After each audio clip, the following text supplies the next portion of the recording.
Freebies, मुफ्तखोरी, मुफ्त का ये राशन, की दवाई। सर, ये आदमी को डिमीन कर रहा है आपके नागरिकों को। आप वेलफेयर स्टेट हैं अब तक, थैंकफुली, और चूंकि वेलफेयर स्टेट हैं तो इसमें ये मुफ्त शब्द का इस्तेमाल बंद होना चाहिए। नमस्कार, नवभारत टाइम्स में आपका स्वागत है। आज हम आपके सामने ला रहे हैं एक ऐसा विषय जो मनोज झा ने उठाया। हाल ही में उनकी ताज़ा तकरीर हुई संसद में, खूब सुर्खियां उन्होंने बटोरी। इसमें उन्होंने कहा कि फ्रीबीज यानी सरकारों की तरफ से आम लोगों के लिए चलाई जा रही मुफ्त योजनाओं को मुफ्तखोरी मत कहिए, इस पर बैन लगा दीजिए। उनकी दलील है कि लोक कल्याणकारी राज्य होने के नाते सरकारों का जनता के प्रति काम है, इसलिए इस शब्द का इस्तेमाल न हो। वृद्धावस्था पेंशन, मनरेगा, खाद्य सुरक्षा कानून, अंत्योदय, गरीब कल्याण या तमाम तरह की सब्सिडी तो समझ में आती है, लेकिन कोई कहे कि मुफ्त स्कूटी, टेलीविज़न, लैपटॉप को मुफ्तखोरी न कहा जाए तो मुफ्तखोरी के बदले क्या कहा जाए।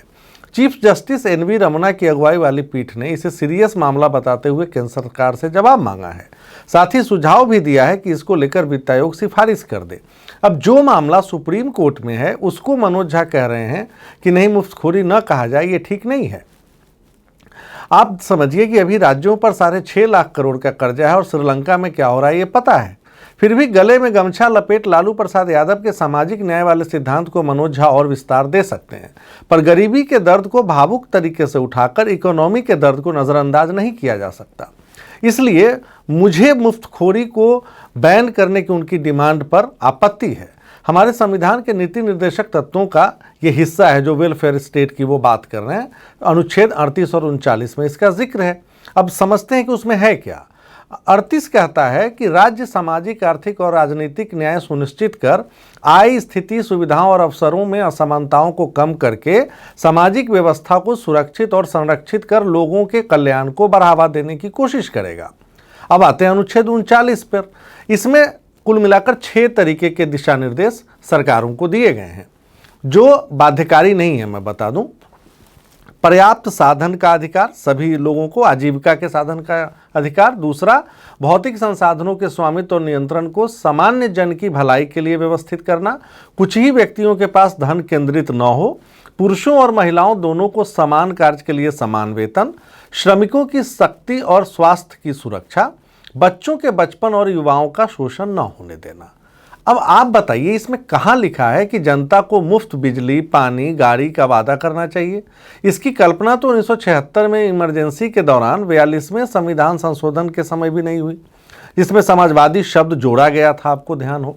इसलिए मुफ्तखोरी और जनता की देखभाल में फ़र्क है। मुफ्त वैक्सीन और कोरोना के दौरान अनाज देकर सरकार ने साबित किया कि वो वेलफेयर स्टेट है, लेकिन ये ज़रूरतमंदों के लिए था। और इसमें मुफ्त स्कूटी देने के बारे में ज़मीन आसमान का अंतर है। सामाजिक, आर्थिक, राजनीतिक न्याय के लिए आरक्षण के अलावा कई तरह की योजनाएं सरकार चलाती हैं। इसके वैधानिक आयाम भी हैं। अब इसके आगे का रास्ता तो मुफ्तखोरी ही कहलाएगा। हमें अपने नौजवानों को इनेबलर यानी खुद को बढ़ने के लिए तैयार करना चाहिए। उनके कौशल विकास के लिए जो करना हो करिए। मुफ्तखोरी का अफीम चटा दिया जाए तो इसके भयंकर परिणाम होंगे। हम लोगों को पंगु के बदले पावरफुल बनाने की ज़रूरत पर सोचना चाहिए। मुफ्तखोरी जारी रही तो ये कभी नहीं हो पाएगा जिसकी चर्चा मनोज झा कर रहे थे। खजाना भरा हो तो चलो मान लीजिए कुछ हमने फ्री में जनता जनार्दन को दे दिया। हमारे राज्यों की हालत देखेंगे तो चौंक जाएंगे। FRBM एक्ट के मुताबिक राज्य सरकार तय सीमा से ज़्यादा कर्ज नहीं ले सकते। रिजर्व बैंक ने तो तय किया है कि ग्रॉस फिस्कल डेफिसिट जो राज्य का होगा, GDP, अगर उसका अनुपात 3 या उससे ज़्यादा है मतलब मामला गंभीर है। और फिलहाल 10 राज्यों की स्थिति बद से बदतर है। पंजाब की बात करें तो ये तो कर्जे का ब्याज चुकाने के लिए भी कर्ज लेता है। बिहार, झारखंड, आंध्र प्रदेश की हालत भी 35% के आसपास रेड जोन में है। ऐसी हालत में भला कौन वेलफेयर बताकर मुफ्तखोरी पर चुप रहने की सलाह देगा और ऐसे शब्दों को बैन करने की मांग करेगा? निश्चित तौर पर मुफ्तखोरी पर चर्चा होनी चाहिए, मुफ्तखोरी बंद होनी चाहिए, क्योंकि ये समाज ही नहीं बल्कि आने वाली पीढ़ियों को पंगु बना सकता है। तो आज के लिए इतना ही। हम अगली बार बुधवार को फिर से एक नए टॉपिक पर आपसे रूबरू होंगे। तब तक के लिए नमस्कार।